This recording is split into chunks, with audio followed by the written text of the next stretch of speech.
maalin maalmaha ka mid ah adigu sabab kasta ha ku timaadee waan geeriyooday oo waan dhintay markii aan dhintay nimankii gacanta igu hayay gaaladu waxay igu aaseen qabuuraha gaalada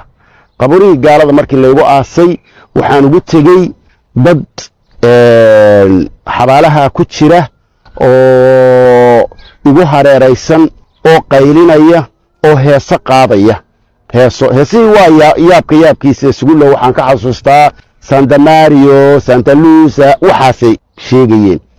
nin dadkii gaarka ahaa baan waxaan ku yiri dadka halkaa jooga bir igaga xidho aniga ii imanin agteeda ii imanin sidoo kale bir baa la igaga xidhay markaan muddo birtii ku xidhnayd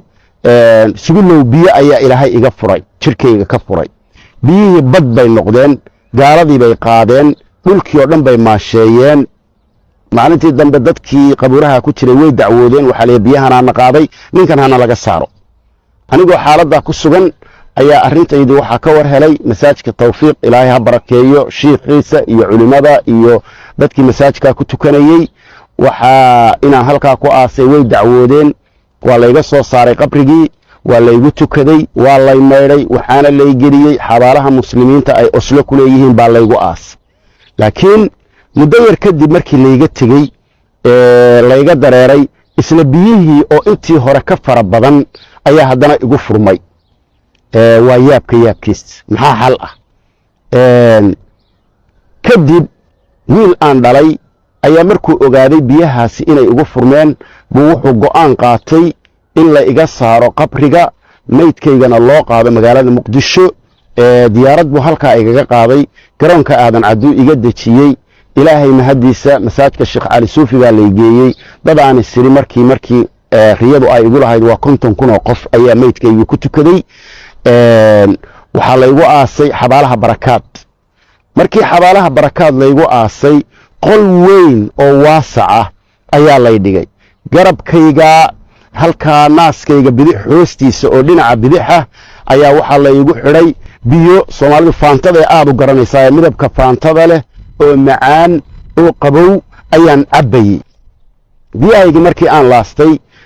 goor galab ah waxa casuumad ii sameeyay Dr. Ali iyo Sheekh Cabdirashiid Ali Suufi ayaa magaalada casuumad aad u qurux badan iigu sameeyay waliba yaabkiisa sugu low casuumadda meesha la iigu sameeyay waxay ahayd doon ka soo bilaabanaysa dhulka bridge dushii ku soconaysa magaalada ka gudbaysa meel xeeba tagaysa haddana soo noqonaysa dhexdooda guryo ayaa ka dhisnaa guryaha dhexdooda ayaa waxa la iigu sameeyay casho aad iyo aad u qiimo badan oo macaan badan meesha iyo Soomaaliya iyo destinationkaygii ugu dambeeyay raaxa badan ayaan kala kulmay riyadaas ay cajab gelisay laakiin riyooyinka ay soo maray boqolaal sugu loo way dhaafayaan inkastoo aan maanta wada xasuusan laakiin taasaan idin dooray waxa kale la yaab leh riyadii waxaan u sheegay Dr. Ali Maxamed Saalax Ilaahay ha xafido sheekhayaga waxaan ku yiri riyadaas iyo baan kula kulmay xilligii koomada ebel ka waran wuxuu yiri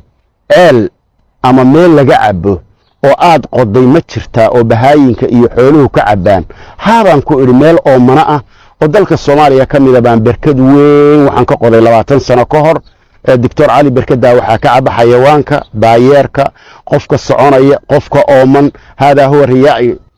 waa taariyadaadii aad weydiisay inaan ku cabiro halkaas ay ku dhamaatay badana riyooyinka waxa la kulma buu yiri qofka dadka biyaha ka waraabiya sida darteed adiga iyo inta kale waxaan kula talin lahaa in dadka loo ogaado meelaha oomanaha in biyo laga sameeyo